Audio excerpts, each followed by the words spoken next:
इस वक्त के 100 रुपए आज लगभग 9,000 के करीब हो सकते हैं।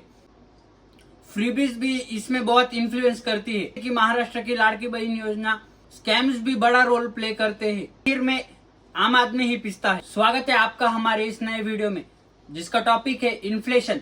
मान लीजिए कि आपके पास 1960 में 100 रुपए थे और आज लगभग 65 साल बाद 2025 में वही 100 रुपए आज आपके 9,362 रुपए बन गए। इसी को हम इन्फ्लेशन कहते हैं, जो कि उस वक्त 100 रुपए भी बहुत कुछ माने जाते थे, लेकिन आज 100 रुपए की वैल्यू बहुत ही गिर चुकी है। इन्फ्लेशन लगभग 7 की एवरेज से बढ़ता आ रहा है और ये साल दर साल ऊपर नीचे हो सकता है अकॉर्डिंग टू कंडीशंस। इसी को हम इन्फ्लेशन या महंगाई कहते हैं। यहाँ पे मैंने इन्फ्लेशन का फॉर्मूला मेंशन कर दिया। इन्फ्लेशन के बहुत से कॉजेस हो सकते हैं, आइए इन्हें हम डिटेल में समझते हैं।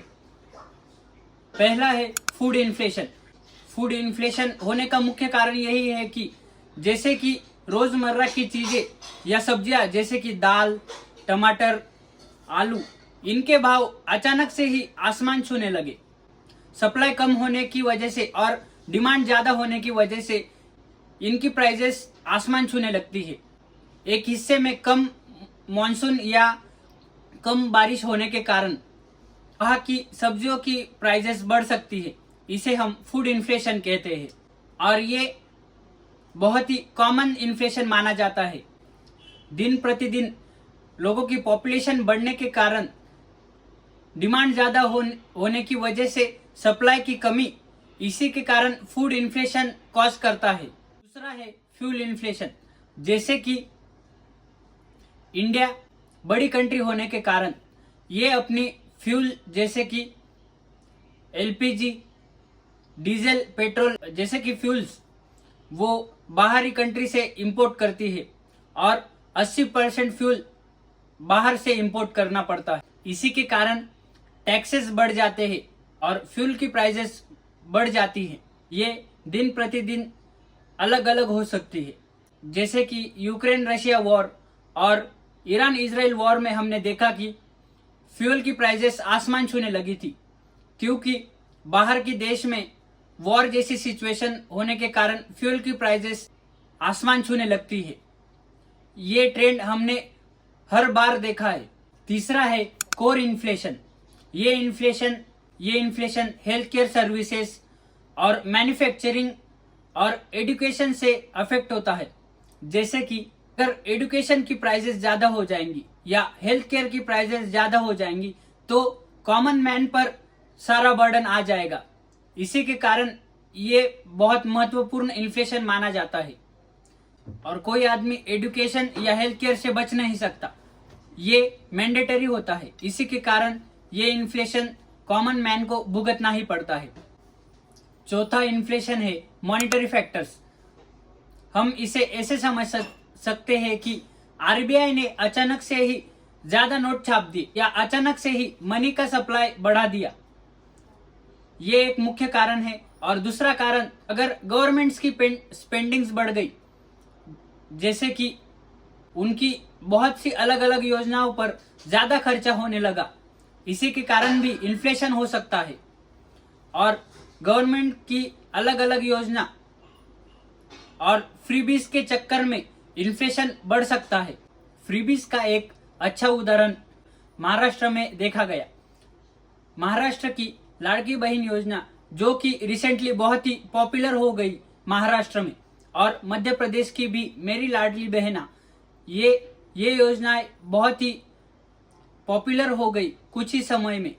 कॉमन मिडिल क्लास फैमिलीज में ये योजना बहुत ही पॉपुलर हो गई, लेकिन गवर्नमेंट के पास फंड ना होने की वजह से भी ये योजना गवर्नमेंट को कंटिन्यू रखनी पड़ रही है, क्योंकि ये सीधा इलेक्शन की वक्त अफेक्ट करता है। फ्रीबीज इलेक्शन जीतने का एक आसान तरीका माना जा सकता है, लेकिन फ्रीबीज की वजह से अगर महायुति के ही मिनिस्टर्स कंप्लेंट कर रहे हैं कि उनके सेक्टर की ग्रोथ रुक गई है और उनके सेक्टर का फंड लाड़की बहन योजना को ट्रांसफर किया जा रहा है, ये तो ऐसे हो गया कि सड़कें बने ना बने, बिजली आए ना आए, लेकिन 1500 रुपये दर महीना प्राप्त हो जाने चाहिए। ये बहुत बड़ा कारण हो सकता है इन्फ्लेशन का। ये तो हमने कॉजेज देखे। आइए अब हम इन्फ्लेशन का डायरेक्ट इम्पैक्ट देखते हैं। इन्फ्लेशन का सीधा असर कॉमन मिडिल क्लास फैमिलीज और लोअर इनकम फैमिलीज पर होता है।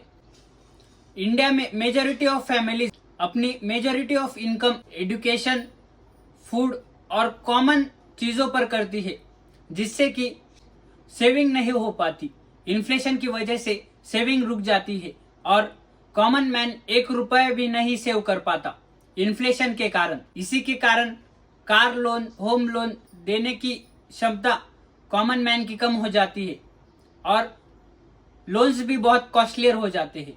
और ये रोजमर्रा की चीजें चाहे कितनी भी महंगी हो जाए, लेकिन कॉमन मैन को ये खर्चा मैंडेटरी करना ही पड़ता है। खर्चा जैसे कि एजुकेशन, पेट्रोल डीजल और वेजिटेबल्स, पल्सेस, वो खर्चा कॉमन मैन को करना ही पड़ता है। और अगर वही इन्फ्लेटेड हो जाए या कॉमन मैन अफोर्ड नहीं कर पाएगा, इसी के कारण एफडीज के रिटर्न भी बहुत कम हो जाते हैं। कॉमन मैन के लोन्स बढ़ जाते हैं और वो रिपे नहीं कर पाता इन्फ्लेशन की वजह से। महंगाई के कारण आम आदमी की स्पेंडिंग्स रुक जाती है। वो इलेक्ट्रॉनिक्स वस्तु नहीं खरीद पाएगा और घर और कार लेने की बात तो सोच भी नहीं सकता। इसी के कारण बड़ी बड़ी कंपनियां इससे अफेक्ट होती है, क्योंकि डिमांड कम हो जाती है। इन्फ्लेशन के कारण बड़े से बड़ा और छोटे से छोटा सेक्टर भी अफेक्ट होता है।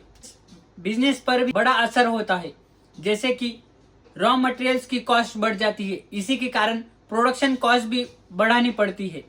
ऐसे कठिन वक्त में गवर्नमेंट और आरबीआई को रेपो रेट बढ़ाना पड़ता है और तो और इंपोर्ट ड्यूटी भी कम करनी पड़ती है।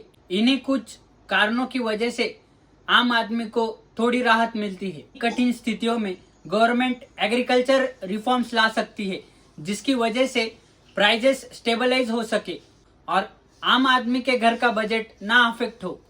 इन्हीं कुछ रिफॉर्म्स से इन्फ्लेशन कंट्रोल हो सकता है, अगर गवर्नमेंट चाहे तो। ये कुछ डाटा है जिसमें कि हम इन्फ्लेशन देख सकते हैं पास्ट ईयर्स में। कुल मिला के बात यह है कि जब जब इन्फ्लेशन बढ़ता है, तब आम आदमी की हालत खराब हो जाती है।